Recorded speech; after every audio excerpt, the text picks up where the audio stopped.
it seems like the pandemic in a lot of ways has just kind of like expanded our idea of what a musician is and what's okay, and understanding that wellness and self-care is important, and this idea that there's not one path. And so I love that, like, that stigma of, if you're not a starving artist or a successful artist, but only doing your art, if you're not doing that, you're not on the right path, you're not a real artist.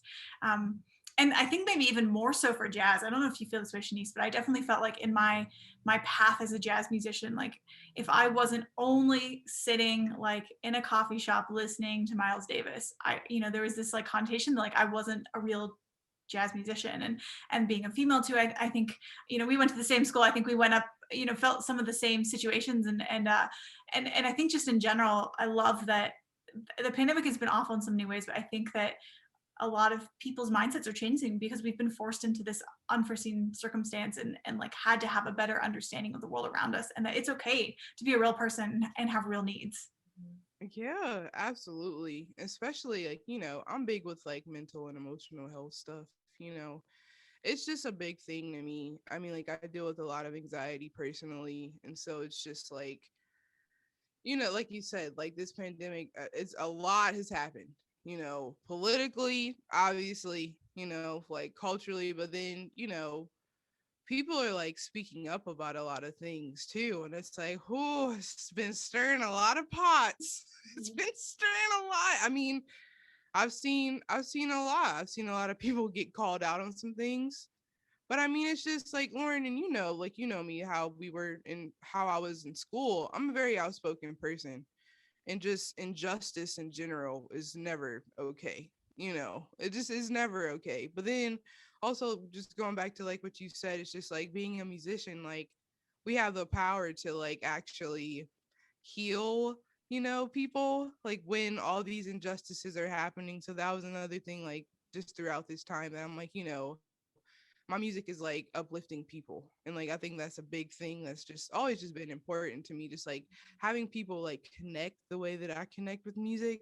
It's like, when I'm making that stank face because something is so funky, I'm like, you need to be making this face too. You don't understand? Like, so it's just like me creating my own music and just taking the time to really think about like my role as a musician in times like these. It's like it's a big thing, and I think it's really important. Sometimes we just think like, I'll play the trombone. It's like, but it's just like, no, you could be changing somebody's life. Or like I said, I've done a lot of master classes, so I've met with a lot of younger kids, and so it's just like, me being a Black woman that's playing the French horn, like. And every time I say the story, I try not to cry. I'm not gonna cry today because I'm being strong. But there was this little Black girl that was in the master class that one of my colleagues I went to high school with had. He's a band director in Ohio. And she was just like, I didn't know that, we could play that instrument. And it's just like, and see, I said I wasn't gonna get emotional, but I'm gonna try not to. But she she said I didn't know that we could play that instrument. And I was just like, what do you mean we? And she's like, well, like people that look like us. And she's like, because I had like an afro, like I was black that day, okay? Like I was, the ear, like, I was, because that's how I am. I don't like subdue my culture for anybody. I mean, I always remain professional, but it's like you can be professionally Black. You know what I mean? And so it was just like having that moment with her and talking to her. And I still talk to her today because she doesn't play the horn, but she plays trumpet. And so I'm just like, like we could do anything. And I think like just throughout this pandemic, it's definitely shown a lot of people that it's like just people of color in the way that we've been treated in a lot of different situations and things like that has to change. It is a real thing. It's not a myth. It's actually happening. It's not just your typical Black friend just complaining just because it's a thing. And so it's just like, but again, like on a more positive note, just like being an example for these kids and like showing them, it's just like, it just goes such a long way. Like people don't understand how like impactful it can be to be a musician sometimes. See, I didn't cry. I almost did. I was tearing up, but I I didn't. almost did. Like, whoa. Yeah, that's like why we do this, right? Like why it's so Yeah. important, why representation matters, why it's so amazing that you're doing this. You talked about like we can literally change lives, and yes, right there. You have impacted that adorable little girl for the rest of her life, which is so Right? cool. It's like I just looking at her face, because she was just sincere when she said it, just like, I what, like, black people, like, black women do that, like, and it's cool. And that's the thing, though. It's like, I feel like there's been examples of people of color playing classical music and things like that, but the vision that I've always had is taking this classical instrument and then putting it in a context that people who are not familiar with classical music can relate to.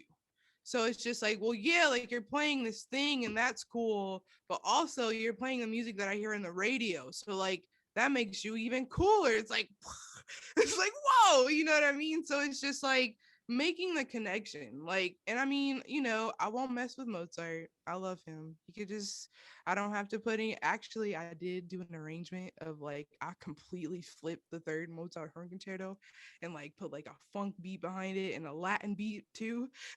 It's crazy. One of these days I'll record it. But I'm gonna leave Mozart be, and like, I respect classical music for what it is, but also I just like messing with it sometimes and just kind of like, just like integrating it with other things that I've grown up with that other people can relate to.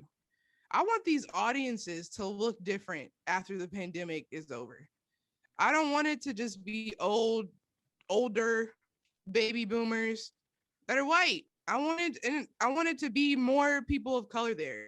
And not, again, not just at that age, but like our age, younger ages.